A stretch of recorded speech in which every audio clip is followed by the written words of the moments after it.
इस वीडियो में हम समझेंगे अग्र अभिंति और पश्च अभिंति। अग्र और पश्च अभिंति का उपयोग अर्धचालक डायोड को संचालित करने के लिए किया जाता है, जो कि इलेक्ट्रॉनिक परिपथ में मौलिक घटक होते हैं। अग्र और पश्च अभिंति को समझने के लिए आपको पहले अर्धचालक और पीएन संधि डायोड को समझना होगा। आइए अग्र अभिंति और पश्च अभिंति को विस्तार में समझते हैं। जैसा कि हम जानते हैं कि जब हम पी प्रकार और एन प्रकार अर्धचालक को एक साथ जोड़ते हैं, तब एक पीएन संधि डायोड बनता है।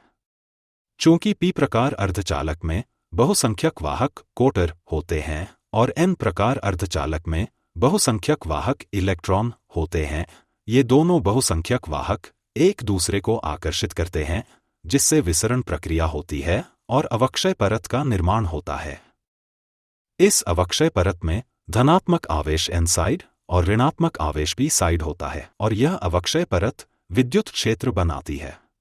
इसके साथ ही विभव भी बनता है, जिसे हम विभव प्राचीर कहते हैं। यह विभव प्राचीर इलेक्ट्रॉन और कोटर को आगे विसरित होने से रोकता है।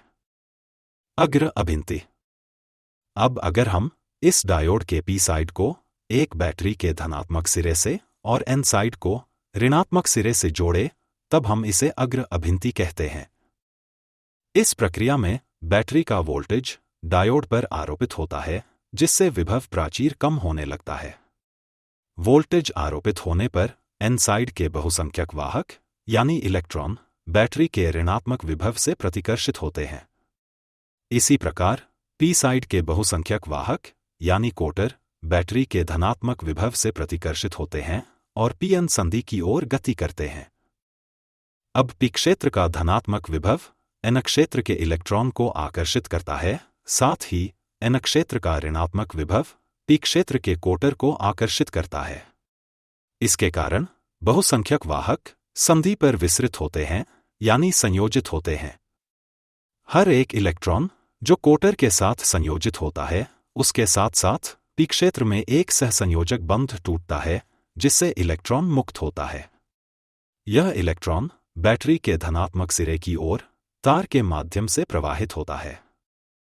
ऐसा होने के कारण जिस स्थान से इलेक्ट्रॉन मुक्त हुआ है, वहां एक नया कोटर उत्पन्न होता है और यह कोटर संधि की ओर गति करता है।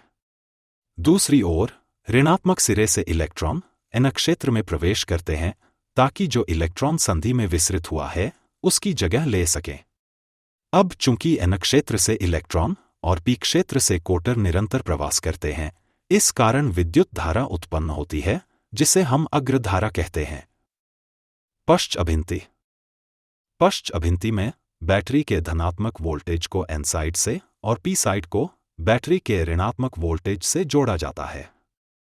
पश्च अभिंति में आरोपित वोल्टेज का विद्युत क्षेत्र विभव प्राचीर की दिशा में ही होता है। इसके कारण आरोपित वोल्टेज विभव प्राचीर को सहायता प्रदान करता है, जिसके कारण अवक्षय क्षेत्र की चौड़ाई बढ़ने लगती है। चूंकि अवक्षय परत बढ़ रही है, जिसके कारण संधि के माध्यम से चालन नहीं होता है। हालांकि वोल्टेज बढ़ने पर कुछ अल्पसंख्यक आवेश वाहक संधि को पार करते हैं, जिससे बहुत ही सूक्ष्म मात्रा में धारा प्रवाहित होती है, जिसे हम उत्क्रम धारा या क्षरण धारा भी कहते हैं। अब चूंकि पश्च वोल्टेज बहुत ज्यादा है और चालन धारा बहुत कम है, इसका मतलब है कि पीएन संधि का प्रतिरोध पश्च अभिंति में बहुत ज्यादा होता है।